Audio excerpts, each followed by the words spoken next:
Chapter 5. A Bolt of Lightning. Groping about in the darkness, the picnickers stumbled upon Nancy lying in a crumpled heap on the grass. "She's been struck by lightning!"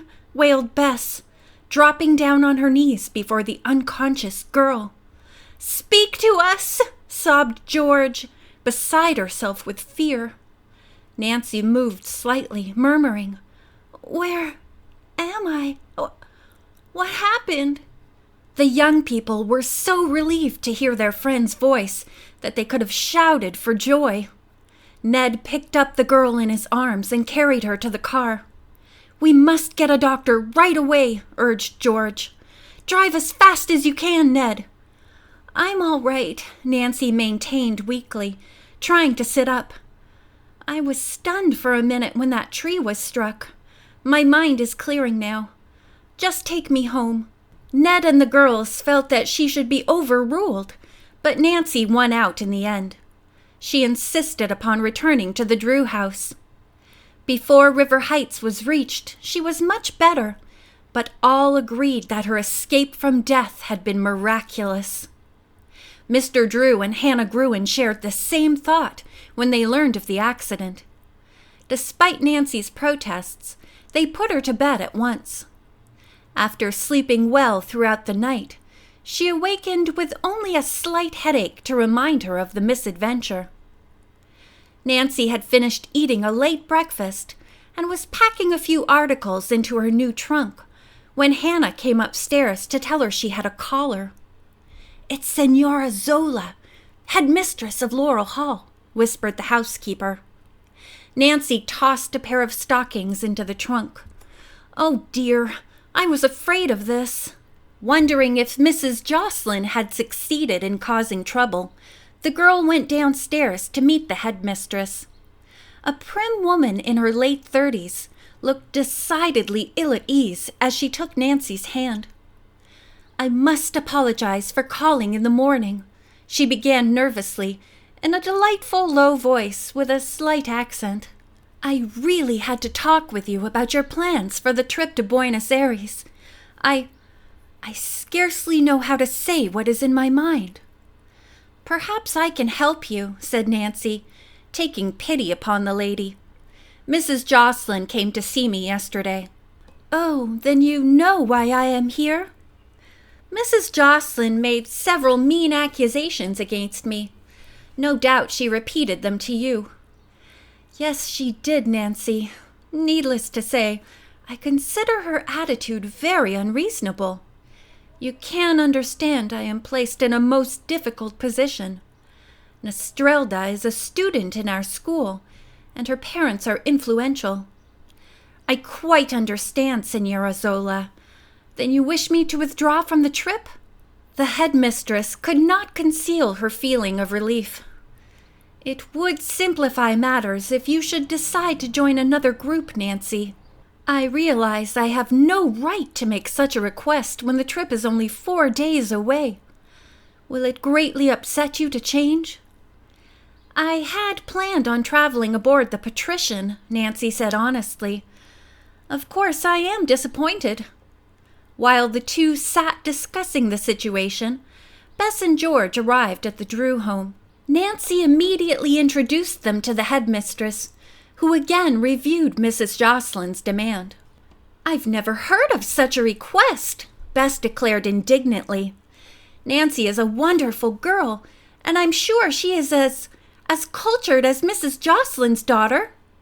"I quite agree," the headmistress returned, smiling. "I am afraid Nestrelda's mother is rather narrow-minded. If Nancy isn't to be allowed to make the voyage, Bess and I also will withdraw," George announced flatly. "I do not blame you. If you senoritas wish to take another boat, I shall be very glad to redeem the boat tickets."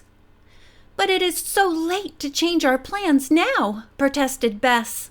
"Yes, it is," admitted the distressed woman. "I promised Mrs. Jocelyn I would speak to Nancy about the matter. However, if you young ladies feel that you cannot change to another boat, I shall not insist upon it." "It may cost you a great deal if we do make the trip," stated Nancy. Senora Zola nodded. "I haven't told you everything. Mrs. Jocelyn is my half-sister. For the past 3 years she has contributed heavily to the support of the school." "I see," said Nancy. "You are placed in an awkward position." The caller began to pull on her gloves, avoiding the girl's steady gaze. "When may I have your decision, Nancy?" she asked nervously. "I'll talk with my father and let you know early tomorrow." "Do tell him how sorry I am," the headmistress murmured as the girl walked with her to the door. "I was so upset about the matter that I scarcely slept last night." After the woman had left, the 3 chums gave expression to their feelings. However provoked as they were over the request, they could not really blame the cultured headmistress, who had come from South America to take charge of the delightful school.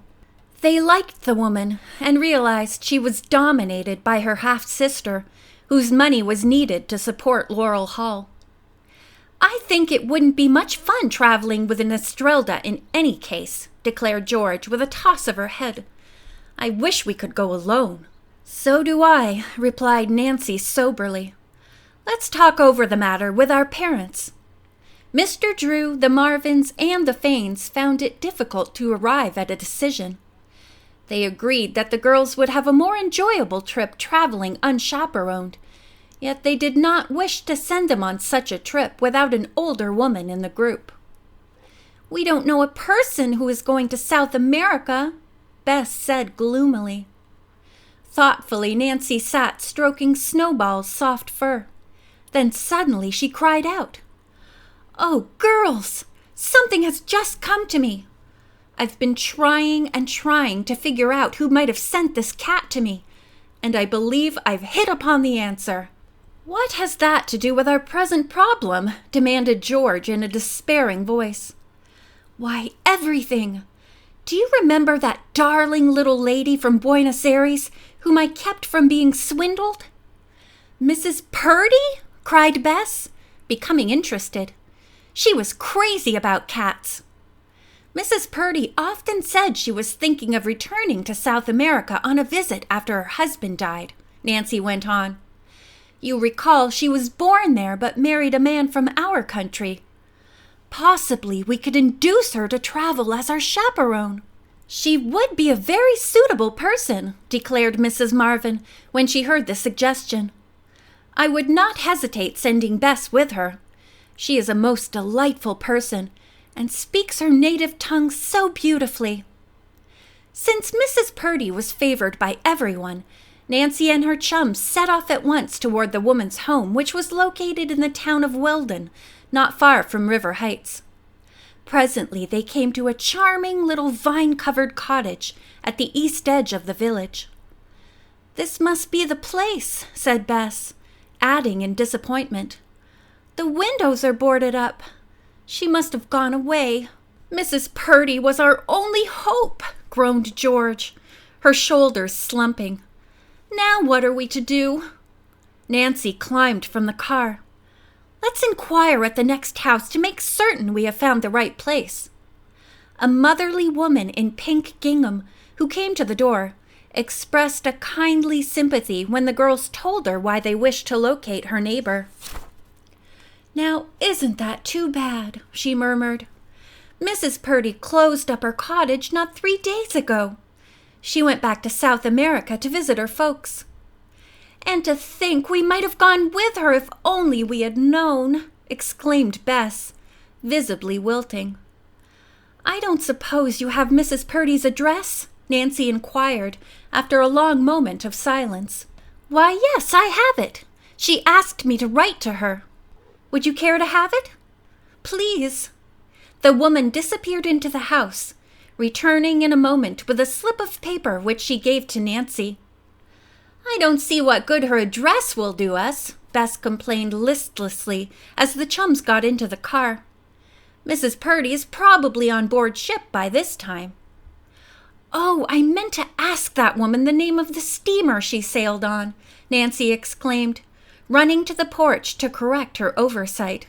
After learning that the woman had traveled on the Kuranda, the girl also inquired if she owned a large white cat. Mrs. Purdy did have one, a handsome creature, declared the lady in the pink gingham. She decided not to take it with her to Buenos Aires. "What became of the cat?" Nancy asked quickly. "She told me she gave it to a girl who had befriended her at one time. I never did hear the young lady's name."